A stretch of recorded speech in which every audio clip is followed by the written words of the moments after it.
graphicskoolpd.com এর পক্ষ থেকে সবাইকে আন্তরিক সালাম। আসসালামু আলাইকুম। আমি Mamunur Rashid, Adobe Creative Cloud Illustrator CC 2017 learning এ আপনাকে স্বাগতম। আজকে দেখাবো পলিগন টুল।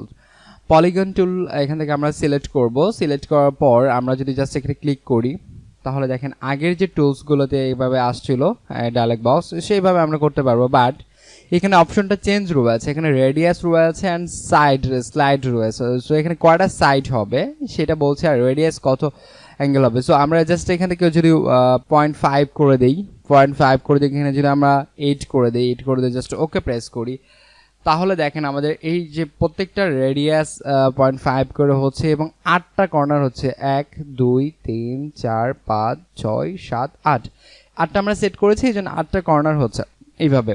তো এইভাবে আপনি এখান থেকে কর্নার সেট করতে পারবেন। অথবা আমরা যদি জাস্ট এখান থেকে পলিগন টুলস যদি সিলেক্ট করার পর আমরা জাস্ট এখান থেকে নিয়ে আসার পর এখন এখানে 8টা রয়েছে, আমরা জাস্ট বাড়াবো অথবা কমাবো সেটা কি করে? কিবোর্ড থেকে যদি আপনি ডাউন অ্যারো প্রেস করেন তাহলে আমরা এটা কমে যাচ্ছে, এটা সর্বনিম্ন 3টা পর্যন্ত হবে। আমরা জানি পলিগন সর্বনিম্ন 3টা পর্যন্ত হয়ে থাকে এবং তার থেকে আমরা কি করব, এখান থেকে বাড়াতে পারবো হচ্ছে আপ অ্যারো দিয়ে। আপনার কিবোর্ড থেকে যেটা আপ অ্যারো রয়েছে সেখান থেকে আপনি এটা বাড়াতে পারবেন। আপ অ্যারো দিয়ে আমরা এটা বাড়াতে পারবো। দেখেন আপ অ্যারো দিয়ে বাড়াচ্ছি এবং ডাউন অ্যারো দিয়ে যেটা কমাচ্ছি।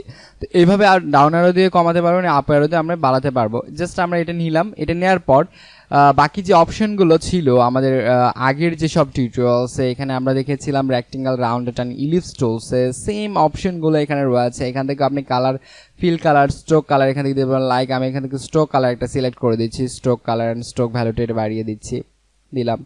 ওকে, তো এখন জাস্ট আমরা কি করতে পারবো, এটা যদি আমরা এক্সপ্যান্ড করে দিই, এখান থেকে আমরা এক্সপ্যান্ড করছি। এক্সপ্যান্ড করার পর আমরা জাস্ট রাইট বাটনে ক্লিক করে আনগ্রুপ করে ফেলছি। এখন আমরা টোটালি কিন্তু এটা আলাদা। তো এই জিনিসগুলো খুব সহজে বানাতে পারবেন পলিগন টুল দিয়ে খুব আমরা ইজিলি এই জিনিসগুলো তৈরি করতে পারবো। তার মানে আমরা এখানে দুইটা অপশন শিখলাম।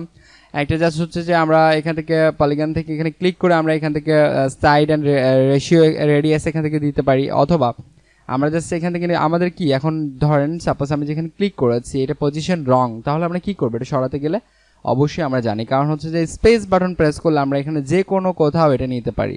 স্পেস বাটন, কিবোর্ড থেকে স্পেস বাটন প্রেস করে আমরা যে কোনো কোথাও এটা নিতে পারি এবং আমরা up arrow and down arrow press করে এটা কি করতে পারি, এটা সাইডটা কমাতে পারি এবং বাড়াতে পারি।